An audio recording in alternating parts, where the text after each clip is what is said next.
Have you ever really thought about what's going on inside your phone or your computer? I mean, there's this invisible mastermind working nonstop, behind the scenes, every single second you use it. Well, today, we're pulling back the curtain on that unsung hero, the operating system. And we're going to start with something you do a dozen times a day.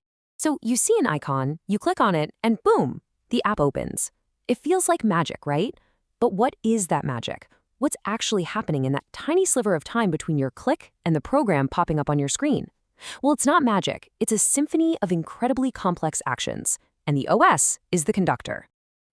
Try to picture it this way. A computer without an operating system would be pure, absolute chaos. You've got the processor, the memory, your keyboard, the screen, all these powerful components just screaming for attention all at once, with nobody in charge to direct traffic. You'd have a very expensive paperweight. And that is exactly where the OS steps in. It's the critical bridge between you and all that raw hardware. Its entire job is to wrestle that chaos into perfect order, managing every single resource so you can browse the web, get your work done, play a game, whatever you want to do, all without a single hiccup. Think of the OS as a master manager that is constantly juggling 5 crucial jobs at the same time to make everything just work. It's in charge of processes, memory, files, all your gadgets and devices, and, maybe most importantly, keeping everything secure. So let's break down what each of those really means. Here's what we're going to cover. First, how the OS juggles all your running programs. Then, how it finds a place for everything in memory. After that, we'll look at files and gadgets. And finally, we'll see how it acts as your personal digital bodyguard. All right, first up, process management. The best way to think about the OS here is like an air traffic controller at a super busy airport. It's got hundreds of planes, your programs, in the air all at once, and it has to make sure none of them crash while getting them all to their destinations on time. So what exactly are these planes? Well, in computer speak, they're called processes. And a process is really just any program that's currently running. The music you're listening to, that's a process. The web browser you have open with 20 tabs, that's 20 plus processes. Even the little clock in the corner of your screen is its own tiny process. Okay, this is really cool. What you're looking at here is basically the life story of a single program. See, when you launch an app, it doesn't just instantly turn on. First, it goes into the ready state. It's basically standing in line, waiting for its turn on the main stage, which is the processor. The OS scheduler then acts like a bouncer, letting it into the running state for a fraction of a second.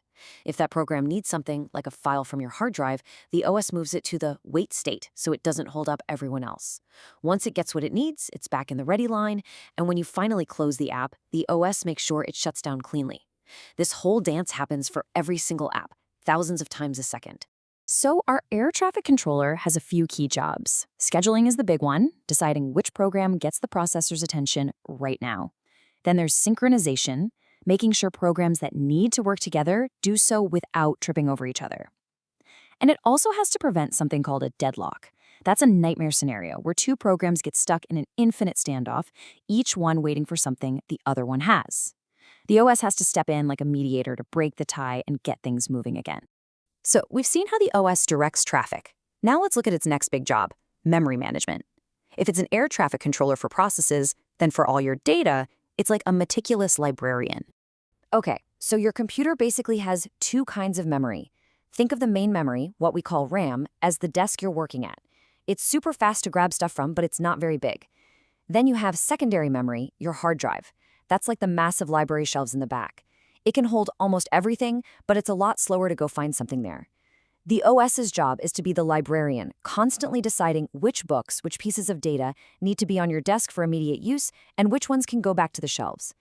This means our librarian is always busy. It's allocating, giving a chunk of that desk space to a program when it starts up, and then deallocating it, cleaning it up when you're done. More importantly, it provides protection. It builds these invisible walls between programs so your web browser can't accidentally peek at or mess with the memory being used by, say, your word processor. And it has a really clever trick up its sleeve called virtual memory. You ever open so many tabs that your computer slows down and you can hear the hard drive churning? That's the OS using a piece of the slow library shelves as extra desk space, swapping things back and forth to keep everything from crashing.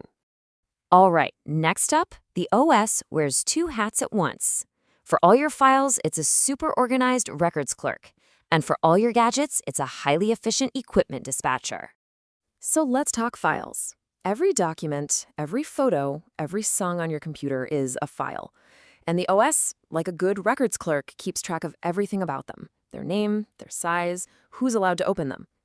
It also handles all the basic stuff: creating, reading, and deleting files, and makes sure everything is organized so you can actually find what you're looking for. Now, what about the gadgets? How does your computer actually talk to your printer or your Wi-Fi or your mouse? Well, it goes through the OS. What we're seeing here is the chain of command. Your app sends a request to the kernel. That's the absolute core of the operating system, which then passes the message to a special piece of software called a driver. The driver is the only thing that speaks the hardware's language, and it gives the final command to the physical device.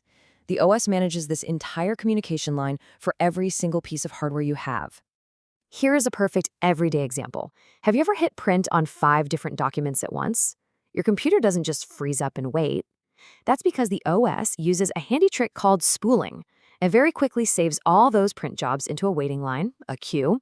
This frees up your computer's brain, the processor, to let you get back to work while the printer just works its way through the list one by one. It's really elegant. And that brings us to the final, and you could argue the most important role the OS plays. It acts as your personal digital bodyguard. Yeah, security is baked into everything the OS does. It starts with authentication, making sure you are who you say you are, with a password or your fingerprint. Then comes access control, which is deciding which users and which programs are even allowed to look at certain files. It also actively protects the system's resources from being misused. And of course, it's your first line of defense against malware and other nasty attacks. Without this digital bodyguard, our online lives would be an absolute free-for-all. When you get right down to it, all of this staggering complexity, the process juggling, the memory management, the constant security checks, it's all designed to do one thing: be completely invisible. The sign of a truly fantastic operating system is that you never even notice it's there. It's that silent, unsung hero that just makes everything work seamlessly. So, the next time you click an icon, maybe just for a second, appreciate that incredible symphony of operations happening just beneath the surface. But that leaves us with one final big question. Your OS controls everything on your device, but who controls the OS? Who decides what updates you get, what features you're allowed to have, and what data it's collecting about you? Now that is something to think about. Thanks for joining me.